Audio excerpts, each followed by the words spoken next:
The library of Ashworth Manor smelled of autumn, of leather and beeswax, of paper aged to the colour of honey, of wood smoke drifting from the great hearth that dominated the eastern wall. Lady Eleanor Hartwell had discovered this sanctuary 3 days after her arrival, when the weight of sympathetic glances and whispered speculation had grown too heavy to bear, and she had fled the breakfast room with some murmured excuse about a headache. The library had welcomed her with its silence, its rows upon rows of books standing like sentinels against the judgment of the world beyond its walls. She had come every day since, arriving earlier each morning, claiming the window seat that overlooked the rolling hills of the estate,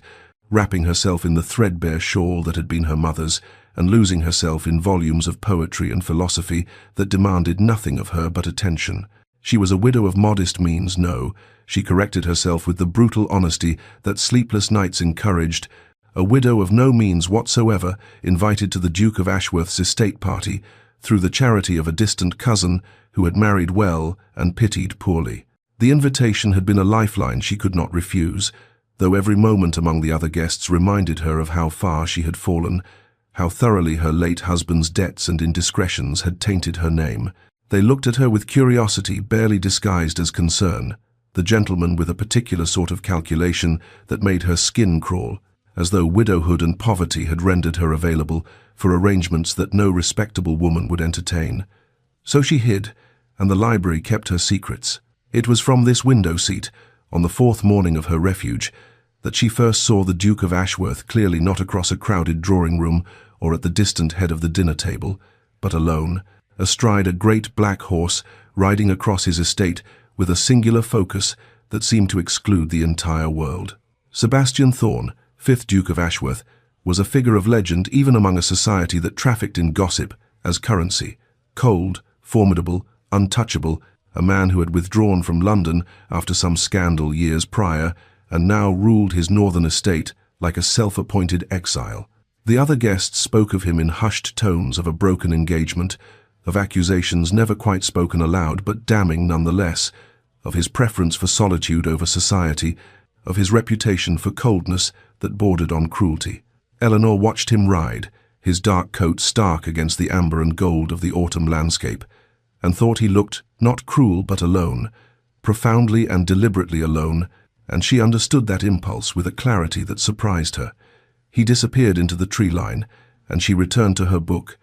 but the words swam before her eyes, and she found herself wondering what drove a duke to exile, what sorrows hid beneath that severe countenance, and whether he too was hiding in plain sight, seeking sanctuary in the vast emptiness of his own estate. Eleanor's mornings developed a rhythm, a careful choreography designed to avoid notice and thus avoid conversation. She rose before the household stirred, when the corridors were still shadowed and silent, when the servants were only beginning their day and had no time to spare for curious glances at the widow who wandered alone. She would slip down the back staircase, her slippers soundless on stone worn smooth by centuries of footsteps, and enter the library through the lesser door, the one hidden behind a tapestry that she had discovered quite by accident and now used with the possessive familiarity of a creature returning to its den. The morning light that entered through the tall windows was soft at this hour, hesitant, filtering through ancient glass that transformed it into something golden and forgiving. The smell of the library became her comfort, leather and paper, beeswax and wood smoke from the fire that some invisible servant had laid in the night,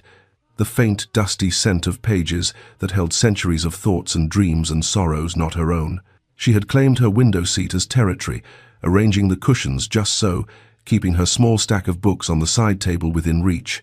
and it was here, on the 7th morning of her sanctuary, that her solitude was shattered. She did not hear him approach the Duke, moved with a quietness that seemed at odds with his stature, and knew his presence only when his voice, cold and measured and deeply masculine, cut through the silence like a blade. I was not aware the library was in use at this hour. Eleanor started so violently that the book in her lap tumbled to the floor, and she rose with an awkwardness that made her cheeks burn, her curtsy hasty and graceless. "Your Grace, I forgive me. I did not mean to intrude. I shall remove myself at once." "You will do no such thing," he interrupted, and she dared to lift her eyes to his face for the first time since that distant glimpse at dinner. Sebastian Thorne was as severe as his reputation suggested. Dark hair, darker eyes, a mouth that looked as though it had forgotten the shape of a smile, and a bearing that radiated control and distance in equal measure. He regarded her with an expression she could not read, something between annoyance and curiosity, and then bent to retrieve her fallen book, his movements precise. It was then that she saw his hands scarred across the knuckles, a jagged line across the back of his left hand that spoke of old injury, hands that contradicted the image of a man who spent his life in idle, aristocratic pursuits. He held the book for a moment, glanced at the title, then offered it to her without comment. "You may continue to use the library, Lady Hartwell. I ask only that you do not disturb the private study beyond the far door. It is locked, and I prefer it remain so." His tone was formal, dismissive, the words of a man unaccustomed to explaining himself. Eleanor took the book, her fingers trembling slightly, and managed a whispered, "Of course, Your Grace, thank you." He inclined his head, a gesture that might have been acknowledgement or might have been mere politeness, and then he was gone, the door closing behind him with a soft but definitive click that echoed in the sudden emptiness. Eleanor sank back into her window seat, her heart racing inexplicably, the book clutched to her chest, and realized that her sanctuary had just become infinitely more complicated. Weeks passed, and the library became a shared space divided by an unspoken treaty, neither acknowledged, but both observed with careful precision. Eleanor claimed the mornings, arriving as dawn broke and departing before the household assembled for luncheon, while the Duke worked in his private study during the afternoons, his presence announced only by the faint sound of his footsteps beyond the locked door or the occasional rustle of papers. They passed each other, sometimes in doorways or between the stacks, exchanging brief nods that carried the weight of recognition without the burden of conversation, and Eleanor found herself attuned to his presence in ways she did not quite understand, aware of him even when he was invisible, as though the library held some record of his passage that she alone could read. The household staff, freed by her low status from the usual discretion, gossiped freely in her presence, and she learned fragments of the Duke's history through their whispered conversations. A broken engagement 5 years prior, accusations of cruelty that were never quite specific enough to be refuted, but damning enough to exile him from London society, his choice to withdraw to Ashworth rather than fight rumours that painted him as cold, unfeeling, perhaps even dangerous. The younger maids spoke of him with fearful respect,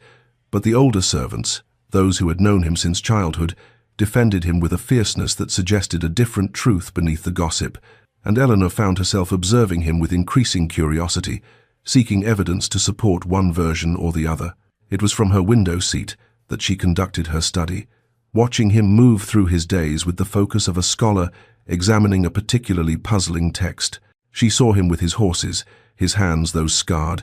capable hands gentle on their necks, as he spoke to them in tones too low to hear but clearly affectionate, saw him pause in his morning rides to speak with his elderly groundskeeper, their conversation unhurried and marked by what appeared to be genuine warmth, saw him stop to examine a struggling tree or redirect a stream that threatened the path, small acts of stewardship that spoke of care rather than coldness. The contradiction between his reputation and her observations intrigued her, troubled her, made her question which version was true or whether both could somehow coexist in the same man, and she began to look for him in the mornings, her reading interrupted by glances toward the window,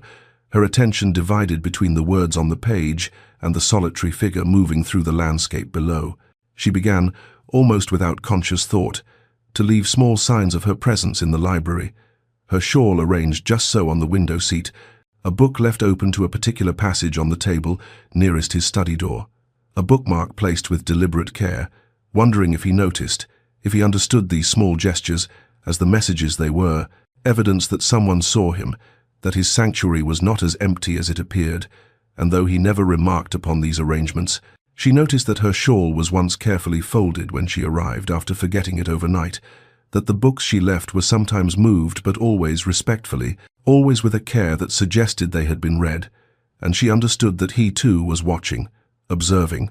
conducting his own silent study of the widow who had invaded his solitude and somehow made it less lonely. It happened on a morning when frost had silvered the windows and Eleanor's breath misted in the cold air of the library, the fire not yet built up enough to dispel the night's chill, and she had been searching for a particular volume on the upper shelves, a collection of essays she had glimpsed days before, but not dared to retrieve, given its precarious position on the highest tier. The rolling ladder was older than she was, its wheels protesting softly as she positioned it with care, testing each rung as she climbed, her skirts hampering her progress in a way that made her grateful no one was present to witness her ungraceful ascent.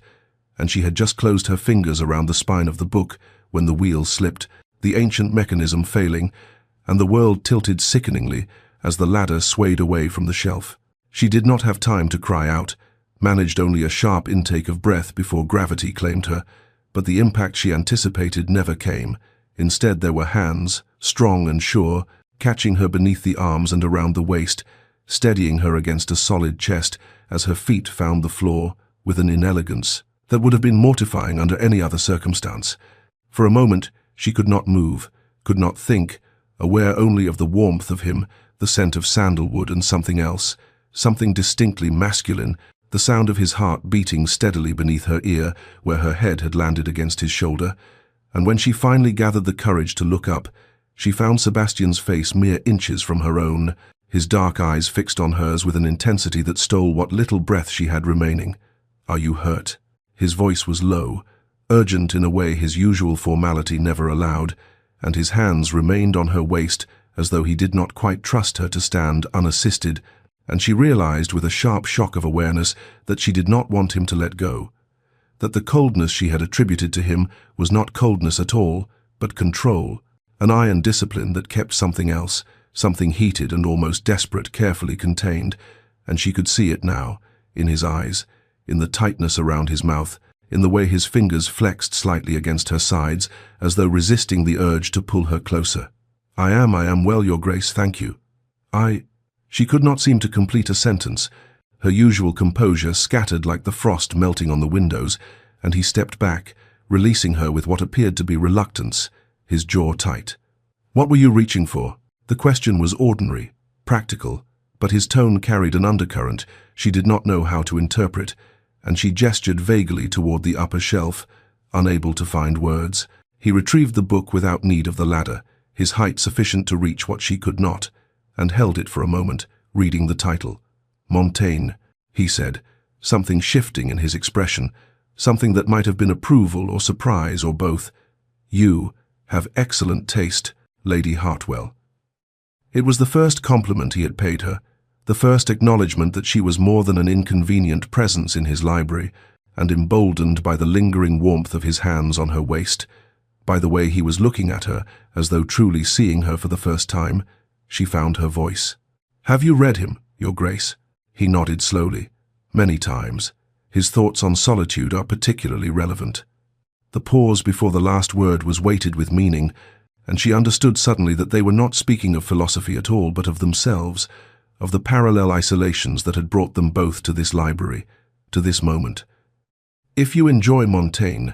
he continued, his voice carefully neutral once more, "you might appreciate Don. I have a collection in my study. I shall leave it for you." It was a small offer, but it felt momentous, an opening of a door that had been firmly closed, and Eleanor accepted the book he held with hands that trembled slightly, their fingers brushing in the exchange, the contact brief but electric. "Thank you, Your Grace," she whispered, and he inclined his head, already turning away, but she saw his hand rise to his chest as he walked toward his study, saw him press it there as though checking that his heart still beat correctly, and she knew that whatever had shifted between them in those moments when he held her was not her imagination, that he had felt it too, this recognition, this impossible and terrifying awareness of another solitary soul. After she left, he stood in the silence of the empty library, still holding the place on the shelf where the book had been, his eyes closed, and when he finally moved, it was to sit heavily in the chair nearest the window where she always read, his head in his hands, and Eleanor, glancing back through the glass of the door she had not quite closed, saw him there and understood with sudden piercing clarity that the Duke of Ashworth was not cold at all, but desperately, achingly lonely, and that she was not the only one who had been hiding in this library, seeking refuge from a world that had judged them both and found them wanting. Autumn deepened around Ashworth, the trees surrendering their green to crimson and gold, and with the turning of the season came a shift in the atmosphere of the library, as though the walls themselves had softened, grown permeable to something neither Eleanor nor Sebastian dared name aloud. Their conversations became more frequent, though they maintained the formal distance of two people circling something too fragile to approach directly, discussing Dante's Circles and Milton's Paradise, debating the merits of Pope's translations and the architecture of Shakespeare's sonnets, never veering into anything resembling the personal, even as their words revealed more than either intended. Eleanor learned, through these careful exchanges, that the Duke read poetry, not merely read it, but loved it with a passion that seemed incongruous with his stern reputation, could quote entire passages from memory, his voice taking on a quality she had never heard when he spoke of Keats or Wordsworth, something unguarded and almost tender that made her chest tighten with an emotion she refused to examine too closely. One rainy afternoon, when the windows wept and the library seemed to exist outside of time entirely, she found a volume of Donne's collected works on her usual table, a place she had not left it, and opening the book, discovered a slip of paper marking a single poem, and written in a hand she was coming to recognize. Elegant, controlled, revealing discipline in every stroke, was a single line: "No man is an island, entire of itself." She sat for a long time holding that paper, reading the line again and again, trying to parse whether it was meant as observation or confession, whether he was speaking to her or to himself or to the solitude they both inhabited. And she was unsure, desperately unsure, whether she dared believe it was an invitation, a reaching across the distance he maintained so carefully. That evening at dinner, seated far down the table, among the other guests of lesser consequence, while Sebastian presided at its head with the remote courtesy that was his public manner, she felt his gaze upon her and looked up to find him watching her across the candlelight and the elaborate centerpieces, his dark eyes fixed on her face with an intensity that seemed to strip away all the pretense of the formal gathering. And for a moment the room fell away, the chatter of the other guests fading to meaninglessness, and something passed between them, an acknowledgement perhaps, or a question, or the recognition of a shared secret that neither could voice but both understood. She saw his hand tighten on his wine-glass, saw the muscle in his jaw flex, as though he were holding back words that wanted desperately to be spoken, and then one of the ladies beside him addressed him, and the moment shattered. But Eleanor sat trembling in her chair, her dinner untouched, understanding that whatever had begun between them in the library was no longer contained by those walls, that it was following them into the wider world, demanding recognition, and she was terrified and exhilarated in equal measure, knowing that to acknowledge it would be to risk everything: her fragile safety, her sanctuary, her carefully constructed refuge. But to deny it was becoming impossible, for how could she unsee what she had seen in his eyes, or unfeel the way her heart responded to his presence, or pretend that the Duke of Ashworth was still the cold, forbidding figure she had imagined from a distance, when she now knew the truth that lived beneath that careful control, the loneliness that matched her own, the hunger for connection that he buried beneath duty and discipline, but that called to something equally buried in herself. As autumn surrendered to the first whispers of winter, the atmosphere at Ashworth grew heavier, the other guests becoming restless with the changing season, seeking entertainments that would distract from the lengthening shadows and the chill that crept through even the most well-heated rooms, and Eleanor found herself increasingly besieged by invitations. She did not want card games in the drawing-room, amateur theatricals, an excursion to the village, all of which she declined with excuses that grew thinner with each repetition,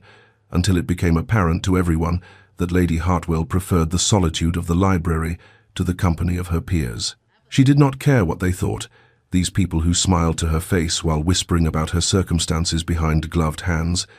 but she became aware that Sebastian had begun to intervene on her behalf, deflecting the more persistent invitations with a quiet authority that brooked no argument,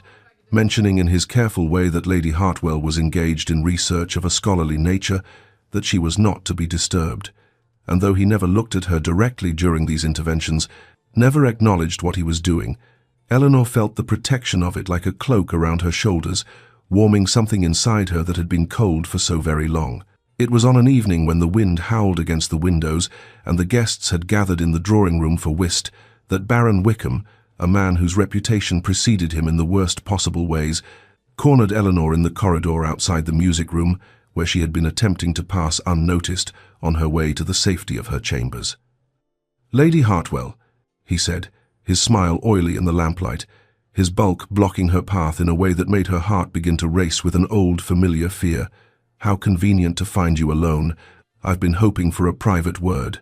She murmured something about retiring for the evening, tried to step around him, but he shifted to prevent her passage, and his smile widened. "I understand your late husband left you in rather unfortunate circumstances," he continued, his voice dropping to a tone that made her skin crawl.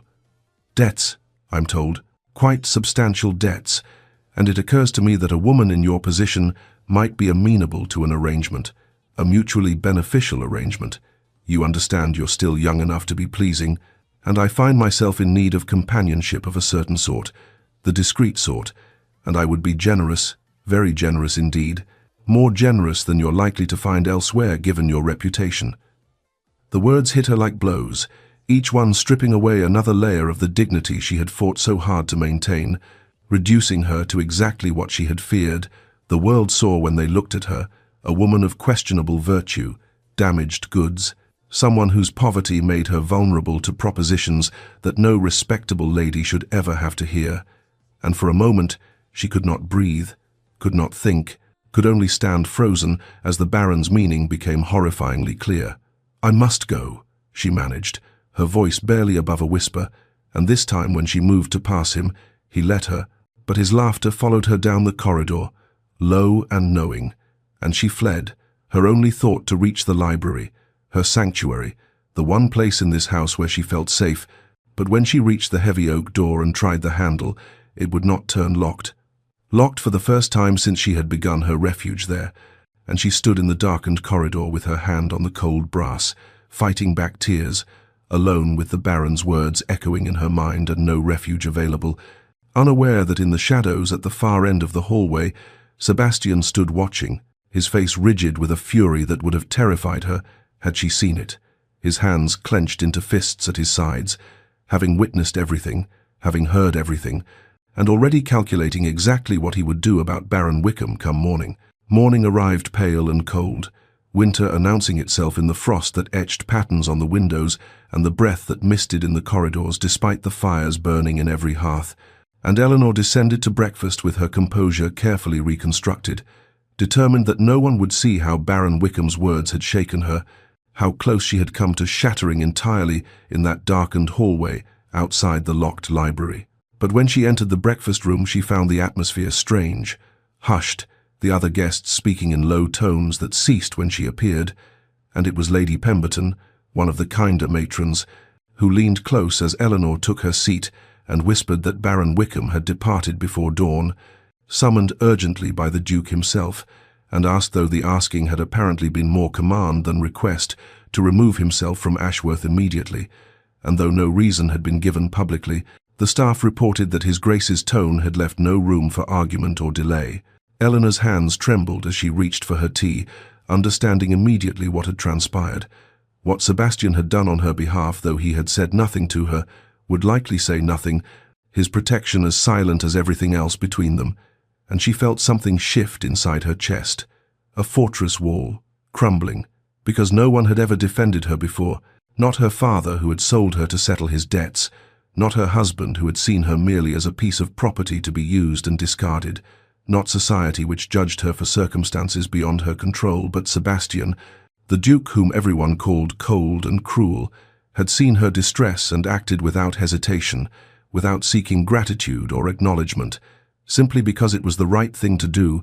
because she mattered to him in ways neither of them had voiced aloud. She went to the library as soon as she could escape the breakfast room, needing the sanctuary of those walls more than ever, and found Sebastian already there, standing at the window with his back to the door, his posture rigid with an emotion she could not name,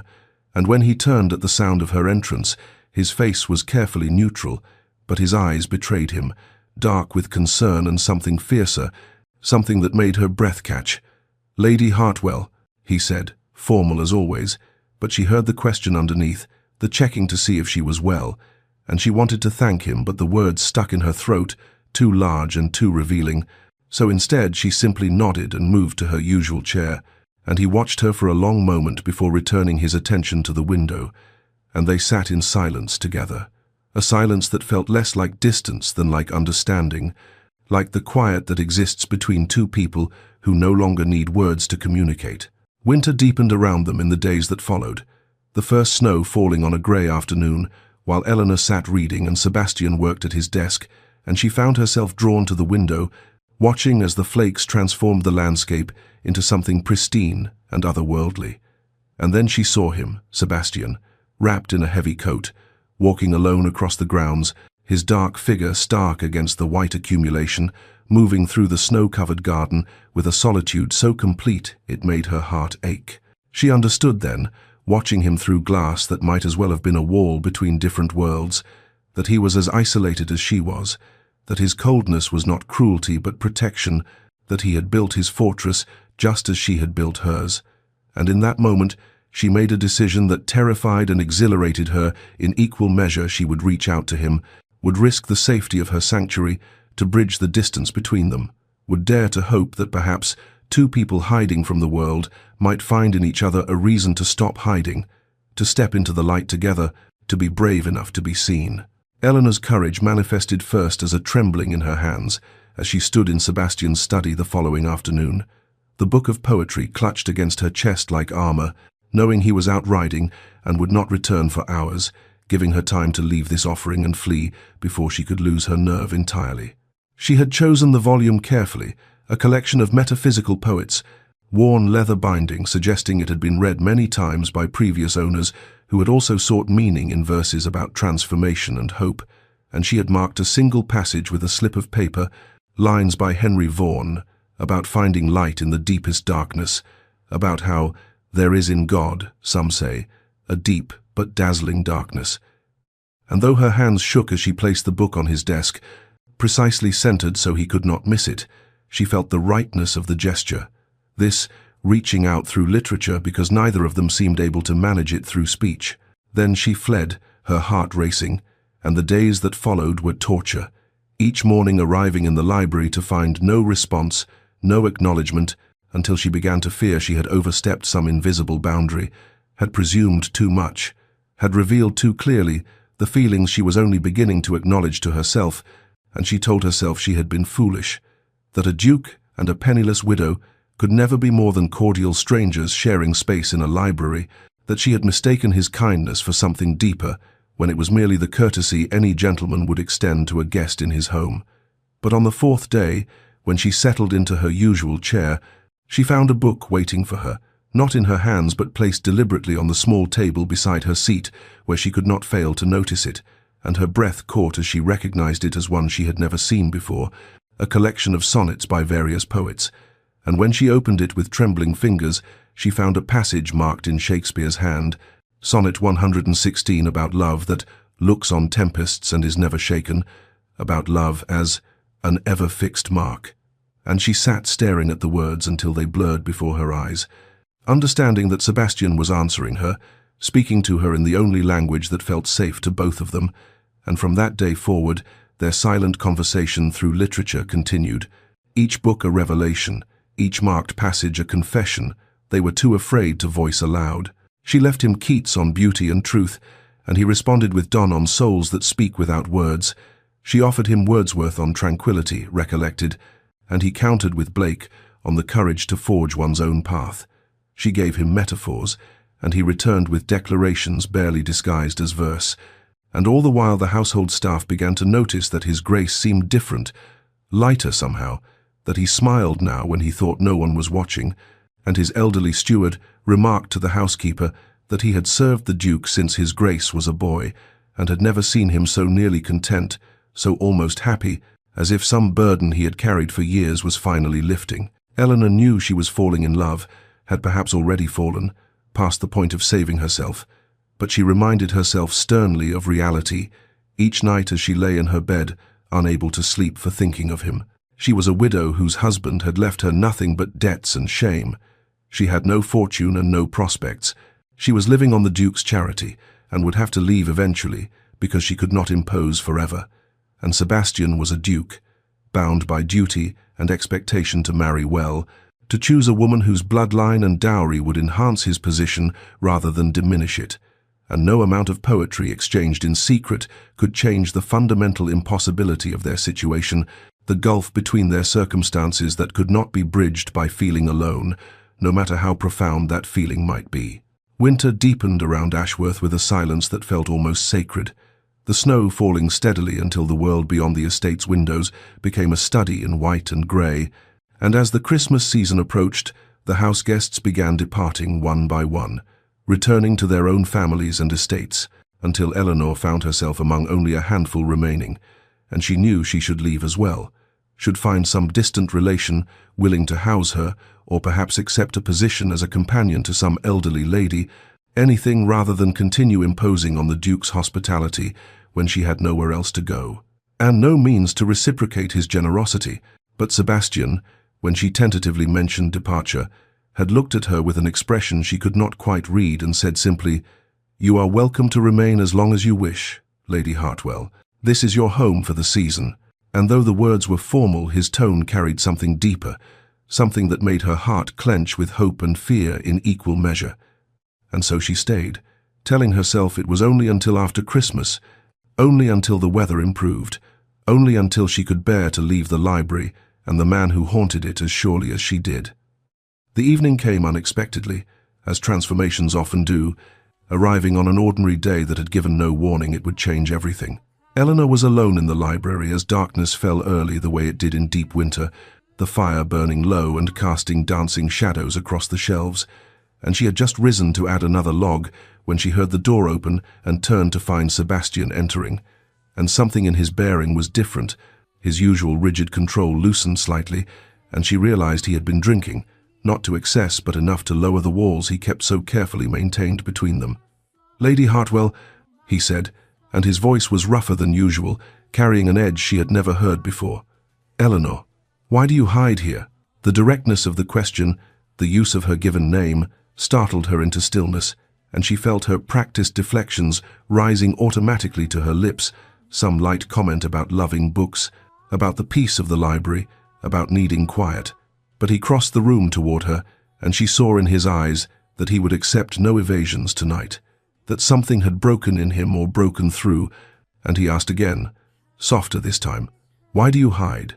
And the gentleness in his tone, so at odds with his fearsome reputation, undid her completely. She tried to deflect, to turn the question aside, but he persisted with a patience that was somehow more devastating than demand would have been, standing close enough that she could see the flecks of amber in his dark eyes, could smell the whiskey on his breath mixed with the cedar and smoke scent that clung to him. And finally, her voice breaking, the words came tumbling out, the truth she had guarded so carefully, the shame she had carried alone. Her marriage had been arranged to settle her father's gambling debts. She had been sold, essentially, given to a man 30 years her senior, who had wanted a young wife to display and use and discard, who had been neither kind nor cruel, but simply indifferent, who had left her nothing when he died except debts and the contempt of a society that blamed her for his failures, that whispered she must have been grasping or manipulative, or worse, to have married so far above her station, and she had nowhere to go and no one to defend her, and she was so tired, so endlessly tired, of being judged for circumstances beyond her control, of being seen as something she was not, of hiding herself away because the world was too harsh and too quick to condemn. Sebastian listened without interruption, his face grave in the firelight, and when she finished, her voice barely a whisper, tears streaming down her face, though she tried desperately to contain them, he stepped closer still and said with absolute conviction, "You are not what they say you are." And in those 8 words, Eleanor felt something in her chest crack open, felt the first true warmth she had known in years seep into the frozen places of her heart, felt the beginning of hope that perhaps, impossibly, she might be seen not as the world saw her but as she truly was. The crisis arrived 3 days before Christmas in the form of the Dowager Duchess of Ashworth, Sebastian's mother, whose carriage swept up the snow-covered drive with a presumption that spoke of decades wielding social power, and Eleanor, watching from the library window as footmen scrambled to attend the unexpected arrival, felt her brief moment of hope crystallize into ice in her chest, understanding instinctively that whatever fragile understanding she and Sebastian had reached the previous evening was about to be tested in ways neither of them was prepared for. The dowager was formidable in the way only women of her generation and station could be, steel wrapped in silk, cruelty disguised as concern, and she had brought with her a young woman whom Eleanor recognized instantly as Lady Penelope Weatherby, daughter of an earl, possessed of both impeccable bloodlines and a substantial dowry, exactly the sort of match a duke's mother would orchestrate for her son. And Eleanor stood frozen at the window as Sebastian emerged from the stables to greet them, watched as the dowager presented Lady Penelope with a flourish that suggested ownership already established, and even from this distance, Eleanor could see the tension in Sebastian's shoulders. The careful blankness of his expression that she had learned meant he was exercising iron control over some powerful emotion. She did not go down to greet the arrivals, knowing without being told that her presence would not be welcome, and indeed, when the household assembled for tea that afternoon, the dowager's eyes passed over Eleanor with the kind of dismissive coldness that required more effort than simple ignorance. This was deliberate erasure, a cutting designed to wound, and when Eleanor was introduced as Lady Hartwell, a widow who had been a guest for the season, the dowager's smile was all teeth and no warmth as she said, "How charitable of you, Sebastian, to open your home to those in unfortunate circumstances." The word unfortunate delivered with surgical precision to draw blood, and Eleanor felt her face heat with shame even as she maintained her composure, years of society training allowing her to smile and murmur appropriate pleasantries while dying inside. Lady Penelope herself seemed kind enough, if somewhat vapid, talking brightly about London society and the upcoming season, clearly having no idea she was being maneuvered into a match, and the dowager dominated the conversation with talk of bloodlines and duty, of maintaining one's position, of the responsibilities that came with being a duke, and every word was aimed like an arrow at Eleanor, reminding her without stating it directly that she was a charity case, a woman of questionable circumstance, someone with nothing to offer a man of Sebastian's station, except perhaps scandal and social diminishment. Sebastian said little, his jaw tight, his hands gripping his teacup with enough force that Eleanor feared it would shatter, but he did not contradict his mother, did not defend Eleanor, and she understood with sinking certainty that whatever had passed between them in the library had been a beautiful aberration, a moment stolen from reality that could not survive the harsh light of duty and expectation, and she was a fool to have hoped otherwise, a fool to have revealed her heart to a man who could never truly choose her over the weight of his obligations. That evening she began making plans to leave, drafting letters to distant relations in her mind, calculating how long her meager savings would sustain her, trying to determine where in England she might go, where no one knew her story, and she could perhaps find peace in obscurity. And she told herself firmly that she had been foolish to hope, that she had known from the beginning the impossibility of her situation, that she should be grateful for the months of sanctuary the Duke had provided, rather than bitter about the ending she should have anticipated from the start. But knowing all this did nothing to ease the ache in her chest, the feeling that something precious had been offered and then snatched away before she could fully grasp it, leaving her more bereft than if she had never glimpsed the possibility at all. Eleanor avoided the library for 3 days, telling herself it was the only sensible course, the only way to protect what remained of her dignity, and she kept to her rooms as much as propriety allowed, pleading a headache when invited to join the other guests for activities, watching from her window as the dowager orchestrated what seemed to be a courtship between Sebastian and Lady Penelope, the two of them walking the snow-covered gardens with the dowager trailing at a careful distance, close enough to chaperone but far enough to suggest intimacy, and Eleanor forced herself to look away, to accept what she should have known from the beginning, that the library had been a sanctuary and nothing more, that whatever understanding she and Sebastian had reached could not survive the weight of his obligations, that dukes did not marry penniless widows, no matter what tender words were spoken in firelight. On the 3rd day, as winter twilight fell early and cold across the estate, Eleanor found a note slipped under her door, the handwriting achingly familiar from the books they had exchanged. "You are missed in the library. S." She stood holding the paper until her hands trembled, reading those 5 words over and over, searching for hidden meaning, for some indication of what he wanted from her, whether this was kindness or cruelty, invitation or farewell. But the words revealed nothing beyond their surface, and she could not bring herself to respond, could not bear to return to that space that had become so precious, only to watch it transformed into a place where he courted another woman, where the future Duchess of Ashworth would be displayed and approved by his formidable mother. That evening at dinner, the Dowager was particularly effusive, dominating the conversation with talk of the upcoming season of balls and presentations. And then, as dessert was served, she made her announcement with the satisfaction of a general claiming victory. Plans were being made for a ball after Christmas, a celebration of the understanding that had been reached between her son and Lady Penelope. Nothing formal yet, of course, but it was only a matter of time before an official betrothal. And wasn't it wonderful that Sebastian had finally accepted his duty to his name and position? Eleanor kept her eyes on her plate, willing herself to show nothing, to be the perfect picture of polite disinterest, but she could feel Sebastian's gaze on her face, could sense the tension radiating from him at the head of the table, and when she finally dared to glance in his direction, she saw that his face remained impassive as marble, but his hands were clenched so tightly around his fork and knife that his knuckles had gone white, and Lady Penelope looked confused and uncomfortable, opening her mouth as if to speak before thinking better of it, and the Dowager continued talking as if she had orchestrated something magnificent rather than destroyed something precious. After dinner, Eleanor fled, bypassing the drawing room where the ladies were gathering, ignoring the pointed looks and whispered comments, climbing the stairs to her room with the intention of packing, of leaving at first light, regardless of weather or destination. But as she passed the corridor that led to the library, she found her feet carrying her there instead, drawn by a need she could not articulate, a desire to say goodbye to the place that had sheltered her, to the sanctuary where she had, for a brief and beautiful moment, believed she might be allowed to stop hiding and simply be seen. Eleanor entered the library in darkness, carrying only a single candle whose flame wavered with each step, casting shadows that danced across the familiar shelves like ghosts of all the hours she had spent here,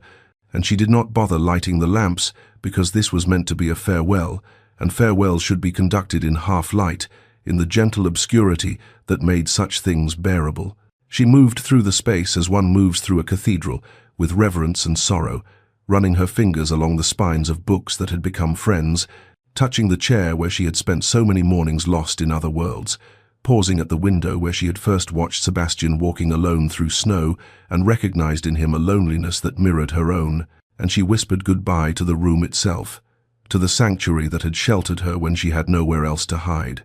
to the place where she had, against all wisdom and self-protection, allowed herself to hope for something more than mere survival. The leather and beeswax smell that had become as familiar as breathing seemed more poignant tonight, each sensory detail cutting into her with the sharp edge of loss, and she told herself firmly that she had been grateful for this refuge, that she would carry the memory of these months like a treasure, even as she returned to whatever uncertain future awaited a penniless widow with no connections and a tarnished name. And she was so lost in her silent farewell that she did not hear the door open behind her, did not hear the quiet click of the lock turning, did not sense another presence in the room until Sebastian's voice came from the darkness, low and rough with some emotion she could not name. "Were you going to leave without saying goodbye?" She turned so quickly her candle nearly guttered out, her heart leaping into her throat, and there he was, standing by the door with his shoulders blocking what little light came from the corridor, and even in the darkness she could see he held something in his hand. The key, she realized, the key to the library, and his expression was unreadable. All planes and shadows, dangerous and beautiful, and utterly focused on her face. "Your Grace," she managed, her voice barely above a whisper, her mind racing through explanations and excuses, anything to maintain the dignity she had, so little of remaining. "I did not expect I thought you would be." But she could not finish the sentence, could not speak the words with Lady Penelope, because they would reveal too much of the pain she was trying so desperately to conceal. He moved then, not toward her but sideways, to one of the library's lamps, and lit it with methodical precision, his movements controlled but somehow conveying a tightly leashed tension, and as warm light filled the space between them, she saw his face clearly, and what she read there made her breath catch. This was not the impassive duke who had sat through dinner while his mother planned his future. This was not the careful gentleman who had maintained such scrupulous distance for months. This was something else entirely, something raw and decided and slightly wild. "No one will disturb us now," he said, holding up the key before slipping it into his pocket, and his eyes never left hers,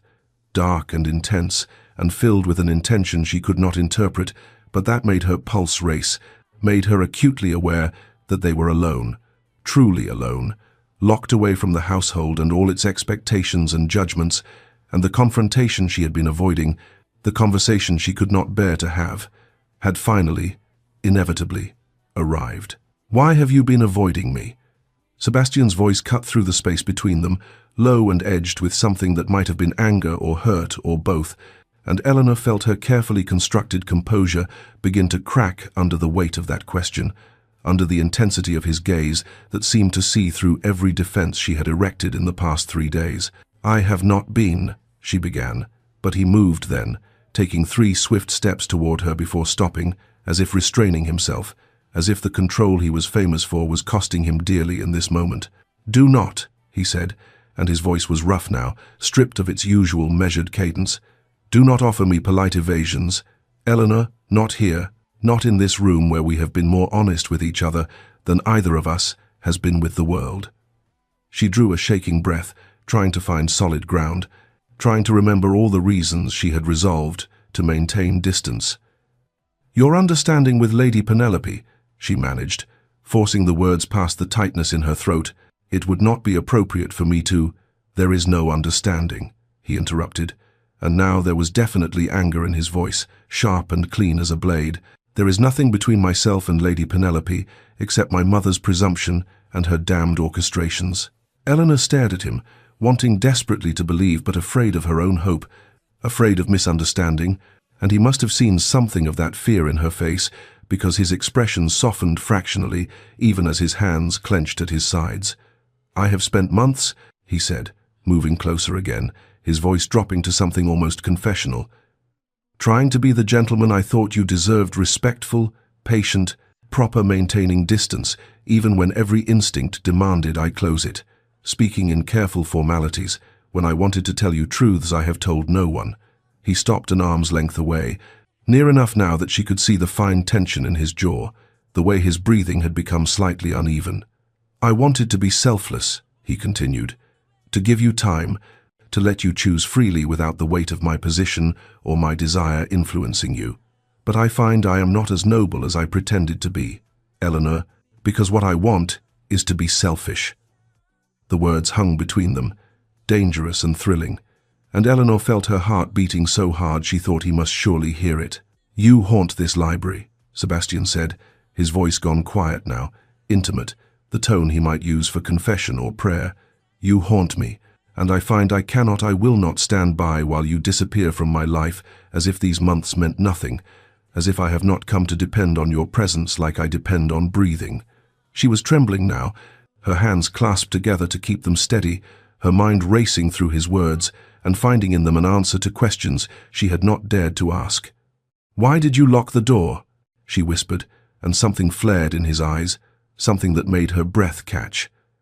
"Because I am tired of being interrupted," he said simply, and took another step closer. "Because every conversation we have had has been cut short by propriety or duty or the demands of others. Because for once, just once, I wanted to speak to you without the world intruding." He paused, then added more softly, "Because I was afraid you would run before I could tell you what you have come to mean to me." Sebastian drew a breath that seemed to come from somewhere deep within him, from a place where truths had been locked away for so long they had almost calcified into silence, and when he spoke again his voice carried the weight of confession, of a story he had told no one because no one had cared to listen past the rumors that had shaped his reputation. "My engagement," he began, his eyes never leaving hers, though she could see the cost of holding that gaze, "ended not because I was cruel, but because I refused to marry without affection, without at least the possibility of something real between two people who would spend their lives together." He paused, his jaw tightening with remembered pain. Lady Catherine was beautiful, accomplished, everything society deemed appropriate for a duchess, and she expected our marriage to be one of convenience and mutual indifference, an arrangement that would give her a title and me an heir and nothing more. But I could not, his voice roughened, I could not bear the thought of that emptiness, that pretense, and when I told her I wished to wait, to see if genuine regard might develop between us, she was humiliated, furious that I would question what she saw as a perfect arrangement. Eleanor listened, scarcely breathing, understanding dawning like painful light. She spread rumors, Sebastian continued, told society I had been cold to her, cruel in ways she left to imagination, and I could have fought back, could have revealed her true nature, but what would that have accomplished except to ruin her prospects entirely? He shook his head slowly. So I retreated, accepted society's judgment, chose isolation over a battle that would destroy us both, and I told myself it was better this way, better to be alone than to live a lie. He took a step closer to Eleanor, his voice dropping to something raw and intimate. "Until you," he said simply, "until I found you here, hiding as I was hiding, and began to understand that isolation is not the same as peace, that protecting oneself from pain also means closing oneself off from everything else." His eyes searched her face with an intensity that made her tremble. "You see me," he said, and the words were almost wondering, as if he still could not quite believe them. Not the Duke, with his title and his wealth and his reputation, not the cold man society has decided I am, but me, Sebastian, the man who reads poetry in secret and stands at windows watching snowfall, and has been so lonely for so long, he had almost forgotten what connection felt like. Eleanor felt tears sliding down her cheeks, felt something breaking open in her chest, all the careful walls she had built crumbling under the weight of his honesty and her own desperate need to match it. "My marriage," she whispered, her voice shaking but steady enough to carry truth, "was arranged to cover my father's gambling debts, a transaction where I was the payment for his mistakes, and my husband was not kind. Sebastian, he was not." She had to stop, had to breathe through the memories that still carried the power to wound. He was cold and dismissive, and made it clear I was a disappointment, a burden he had taken on for the money my father's creditors paid him to assume the debts along with the wife. She saw Sebastian's hands clench, saw fury flash across his face on her behalf, but she pressed on, needing him to know all of it. His death left me free but penniless, with nothing but a tarnished name and society's judgment that I must have been at fault somehow, that a better wife would have inspired better treatment, and I have been hiding from that judgment, from the world that looks at me and sees only failure and shame and a woman alone with no protection or prospects. She lifted her eyes to his, saw him through the blur of tears and found his gaze unwavering, accepting, full of something that might have been tenderness or rage or both. "I see you too," she whispered, the words a vow and a revelation. "I see you, Sebastian, and you are not what they say you are. You are not cold or cruel. You are careful and kind and so deeply good, it makes my heart ache." The distance between them seemed both vast and non-existent, a space measured not in physical inches, but in years of loneliness and fear. And when Sebastian lifted his hand slowly, giving her every opportunity to step away, Eleanor found she could not move, could not breathe, could only watch as his scarred fingers rose toward her face with a tenderness that made her eyes burn with fresh tears. "May I?" he asked, his voice barely above a whisper, and she nodded because words had deserted her entirely, and then his palm was cradling her cheek with such careful reverence she thought she might shatter from the sweetness of it, from the simple, devastating fact that this powerful man was asking permission to touch her as if she were something precious rather than the damaged, debt-ridden widow society had dismissed. "I am not a man of poetry and speech," Sebastian said, his thumb brushing away a tear that had escaped down her cheek. "Only in writing, and even then I struggle to find words adequate to what I feel, to what you have awakened in me these past months." Eleanor turned her face into his palm, pressing a kiss there that made his breath catch audibly. "Your actions have been poetry enough," she whispered against his skin.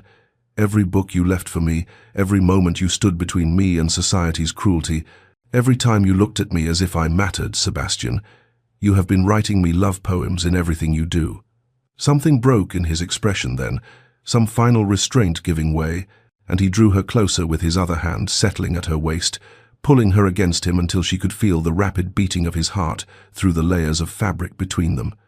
"Eleanor," he said, and then her name again, as if it were a prayer or a plea, and she rose on her toes at the same moment he lowered his head, and their lips met in a kiss that began tender and tentative, a question both were asking and answering simultaneously. The gentleness lasted only a moment before something deeper surged between them, years of isolation, seeking connection, loneliness, reaching for its mirror, Two people who had learned to protect themselves through distance, suddenly discovering that closeness could be its own kind of salvation.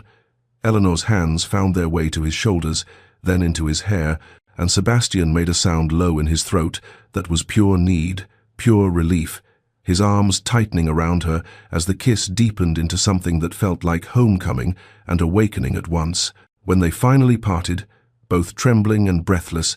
Eleanor could see herself reflected in his eyes, not as the world saw her but as he did, precious and desired, and worth choosing, despite every obstacle society might place in their path.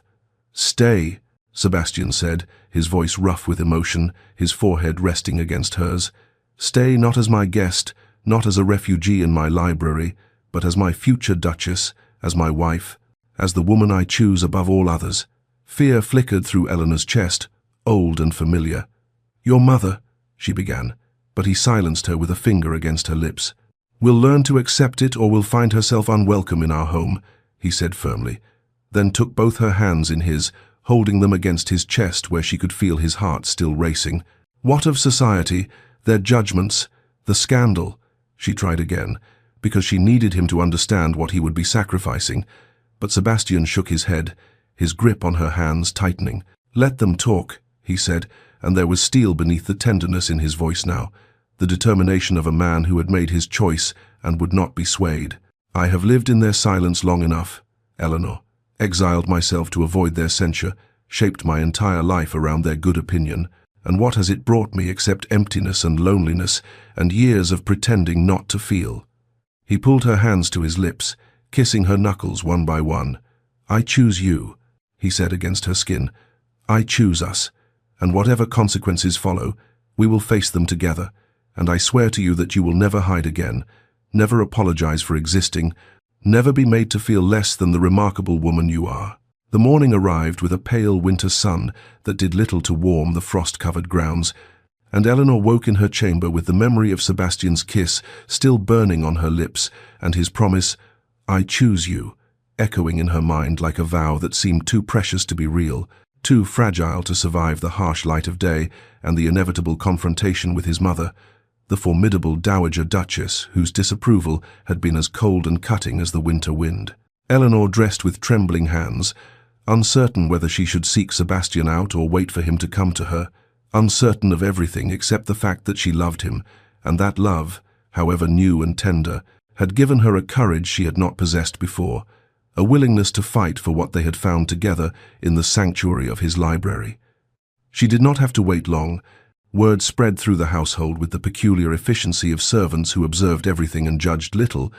and by mid-morning Eleanor learned from her maid, a kind girl named Mary, who had shown her nothing but gentleness, that his Grace had requested a private audience with the dowager in his study, that voices had been raised, that the confrontation everyone had sensed building had finally broken like a storm. Eleanor was not present for the battle, was deliberately excluded as Sebastian faced his mother alone, but Mary brought her details later, whispered accounts pieced together from what the footmen had heard through the heavy oak door. The dowager had been furious, her voice rising in outrage as she demanded to know how Sebastian could even consider such an unsuitable match, a penniless widow with a tarnished reputation and debts that followed her like shadows, when Lady Penelope was everything a duchess should be, well-bred, wealthy, biddable, appropriate. Sebastian's responses had been quieter but immovable, each word apparently delivered with the cold precision of a man who had made his decision and would not be swayed by manipulation or maternal guilt, and when the dowager had threatened social ruin, had predicted that society would turn against them both, that his choice would disgrace the family name. Sebastian had reportedly said, with devastating calm, that Lady Eleanor Hartwell was to be his duchess, that if his mother could not accept this with grace and welcome Eleanor as her daughter, she was free to return to London and consider herself no longer welcome at Ashworth. The household had apparently gone silent after that pronouncement,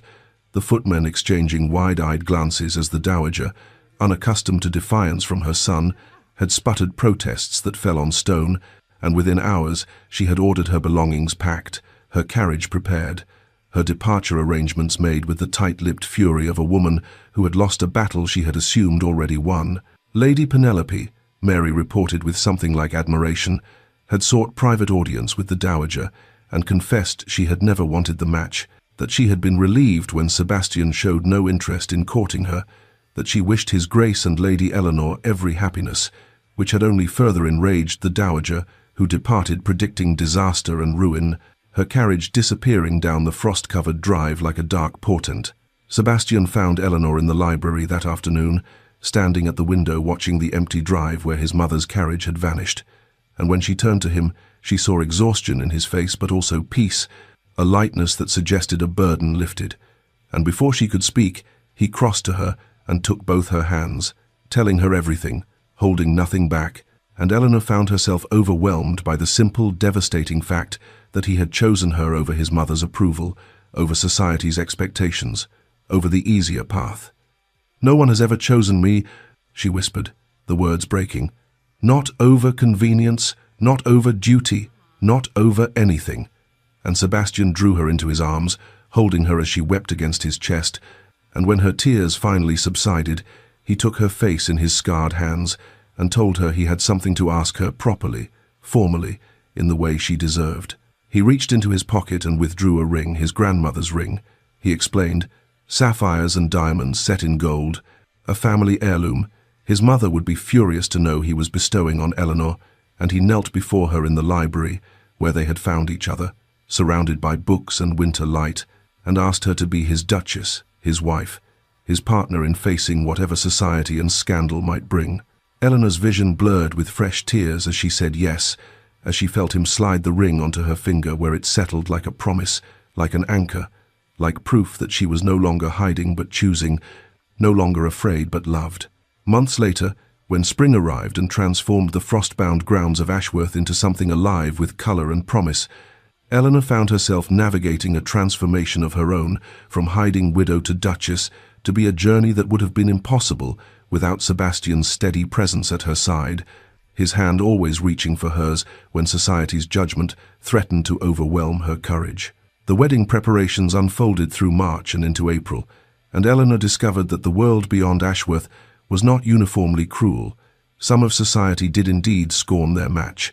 whispering behind fans about the penniless widow who had ensnared a duke, but others perhaps recognizing something genuine in the way Sebastian looked at his intended, or perhaps simply tired of loveless matches made for property and position, warmed to them with surprising enthusiasm, and Eleanor learned to distinguish between those whose opinions mattered and those whose cruelty revealed more about their own unhappiness than about her worth. Sebastian surprised her daily with the depth of his romanticism, a tenderness he had kept hidden beneath years of careful control, but now expressed with increasing freedom. She would find love notes tucked into books throughout the library,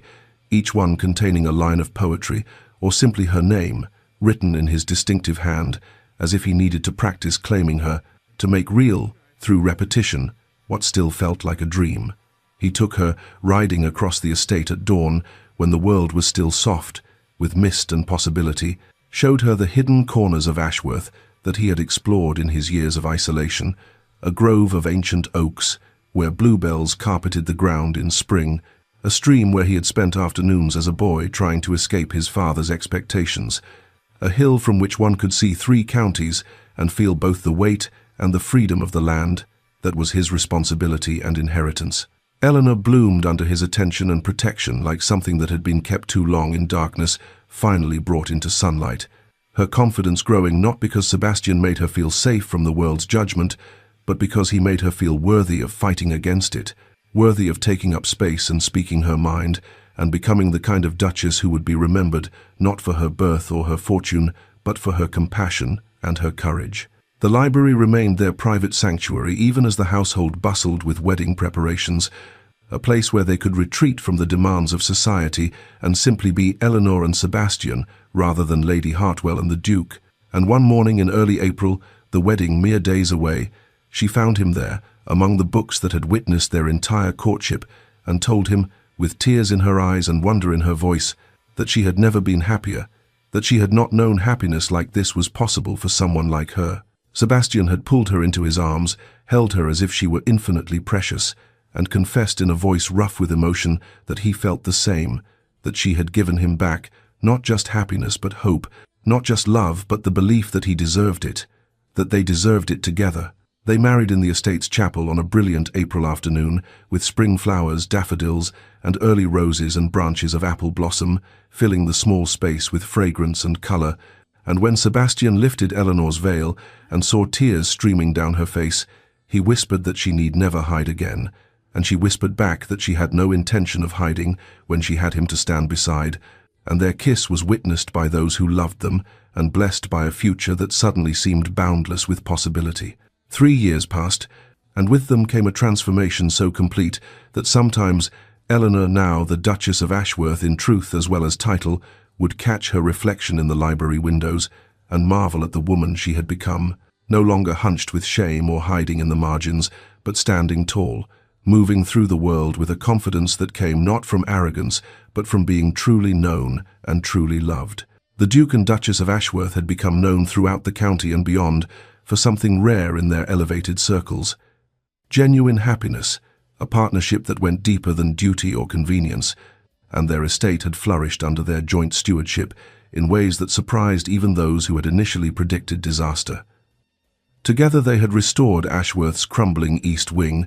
had opened the great library, once Sebastian's fortress of isolation and Eleanor's hiding place, to local scholars and the sons of tenant farmers who showed intellectual promise, had established a fund for widows in difficult circumstances, a cause Eleanor championed with the passion of someone who remembered all too well what it meant to be vulnerable and alone. The whispers that had once followed them, the scandalous match, the penniless widow, the cold duke, had faded into something warmer, stories of the Duchess who remembered everyone's names, and the Duke who had softened into someone capable of laughter. And if some of London society still sniffed with disapproval, Eleanor had learned that their judgment held no power over a happiness built on truth and choice. Sebastian, for his part, had been revealed in his element, no longer isolated, but beloved by those who worked his land, respected by neighboring families who had once feared his sternness, transformed by love into someone who smiled freely and spoke with warmth and proved that reputation and reality need not align. They had a daughter, Catherine Rose, named for both their mothers, in an act of hope and reconciliation, born in the 2nd year of their marriage during an unseasonably warm September, and Eleanor had wept when Sebastian placed their child in her arms, had seen in his scarred hands cradling that tiny perfect being the final proof that gentleness had always lived beneath his guarded exterior. On an autumn afternoon, much like the one when Eleanor had first arrived at Ashworth seeking nothing more than refuge and books, she returned to the library, their library, and found Sebastian seated in the leather chair by the window where he had once worked in solitude,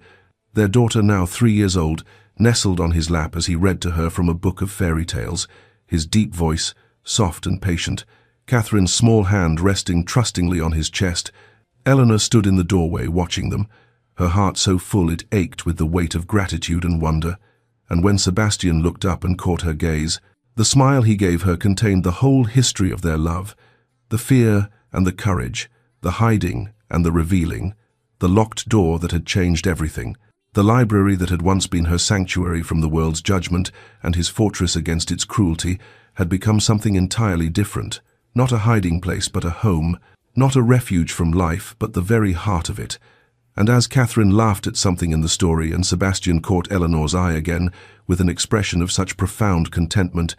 Eleanor understood that their love had not simply saved them, but had transformed the very spaces they inhabited, had turned isolation into connection and fear into joy. That evening, after Catherine had been put to bed, a ritual they shared, taking turns with stories and songs, Sebastian's deep voice surprisingly gentle with lullabies.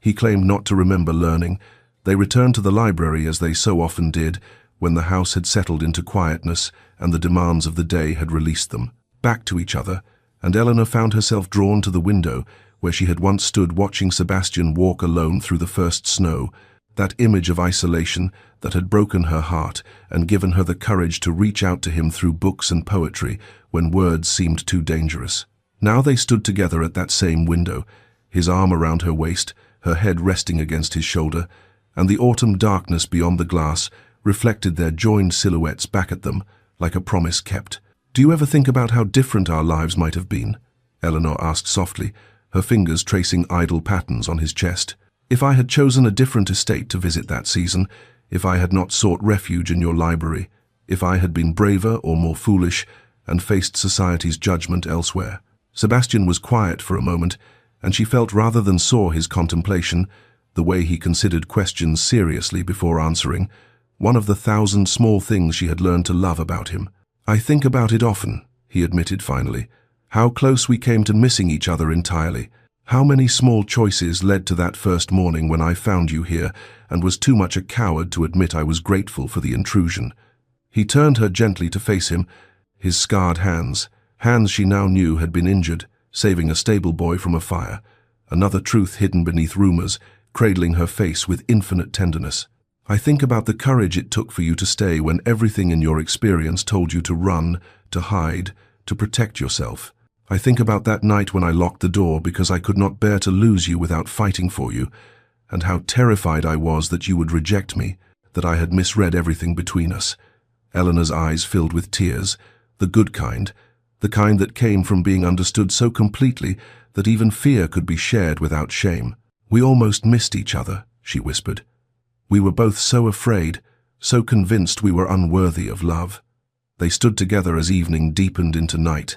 and when Sebastian asked her, as he still did sometimes, as if he needed reassurance that their happiness was real and enduring, whether she was truly happy, Eleanor thought about the woman she had been when she first arrived at Ashworth, ashamed, hiding, convinced that safety meant invisibility and that she deserved nothing more than the margins of other people's lives. "I never knew happiness was possible until you," she told him, the words inadequate but true. Not just happiness, but this being known completely and loved anyway, being seen in all my fear and failure and chosen regardless. "You taught me that hiding is not the same as safety, that vulnerability is not weakness but the greatest courage." Sebastian kissed her then, soft and deep,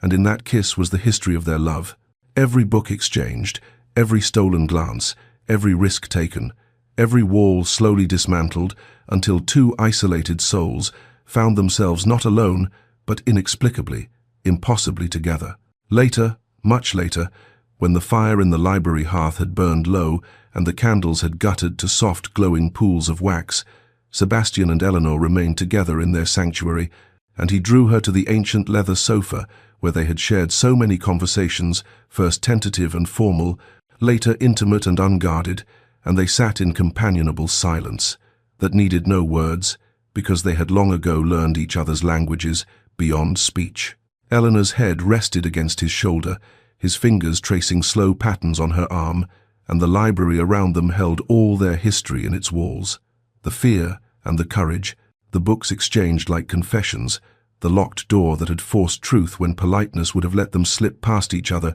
into separate lonely futures, and Eleanor found herself thinking about all the people in the world who were hiding as she once hid, seeking sanctuary from judgment and pain, building walls to keep hurt out, but also keeping love at bay. Sebastian kissed the top of her head, a gesture of such casual tenderness that it still made her heart catch even after 3 years of marriage, and she tilted her face up to meet his gaze, those grey eyes that had once seemed so cold, now warm with the firelight, and something deeper, something that had saved them both from their separate isolations.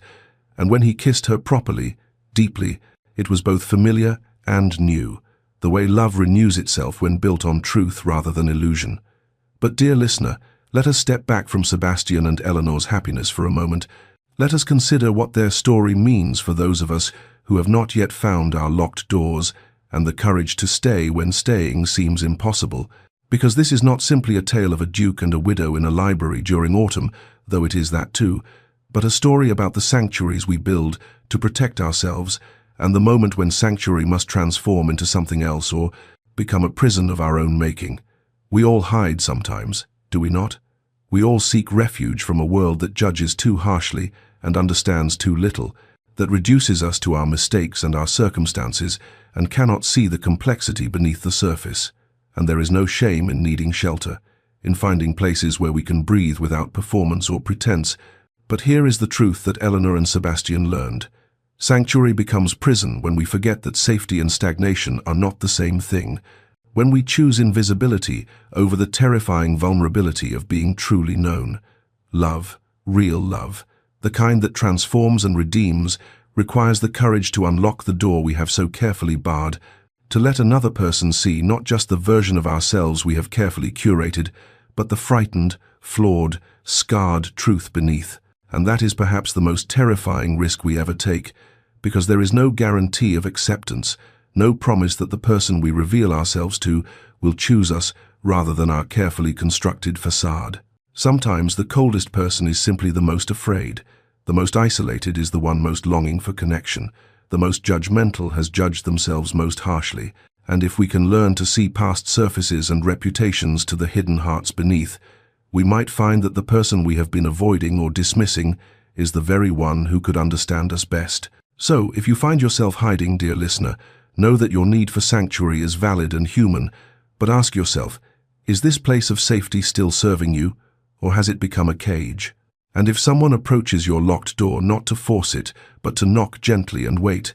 consider the possibility that the greatest courage is not in hiding successfully, but in being seen anyway, in risking rejection for the possibility of genuine connection, in transforming the place you hide into a place you can truly live. May you find your library and your locked door, your moment of choice between safety and love,